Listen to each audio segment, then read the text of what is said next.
গৌরবজনক এই ঐতিহাসিক মুহূর্তে বাংলাদেশের সাহসী ছাত্র জনতাকে বিরচিত অভিনন্দন।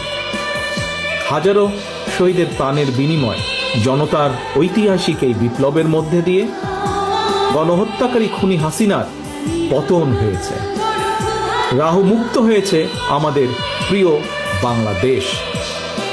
জনতার বিপ্লবের প্রথম ধাপ চূড়ান্তভাবে সফল হয়েছে। লাখো শহীদের প্রাণের বিনিময়ে অর্জিত বাংলাদেশ কখনো পরাজয় মানতে পারেনি।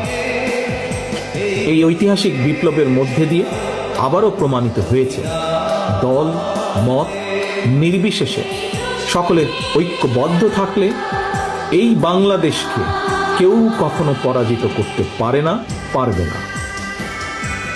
প্রিয় দেশবাসী, বিজয়ের এই ঐতিহাসিক মুহূর্তে আমি আজ সেই সব মায়েদের প্রতি বিনম্র শ্রদ্ধা জানাই, এই গণবিপ্লবে যারা তাদের প্রিয় সন্তানকে হারিয়েছেন।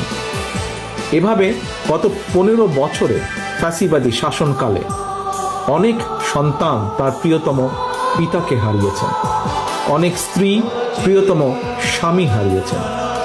গুম খুন অপহরণ করে অসংখ্য মায়ের বুক খালি করে দেওয়া হয়েছে। আপনাদের সন্তানের শহীদ মৃত্যু, স্বজনদের ত্যাগ, তিতিক্ষা 2024 সালের 5ই আগস্ট প্রিয় বাংলাদেশ আরেকটি বিজয় দেখেছে। জনতার ঐতিহাসিক বিপ্লব সফল করতে গিয়ে অসংখ্য ছাত্র জনতা আহত হয়েছে।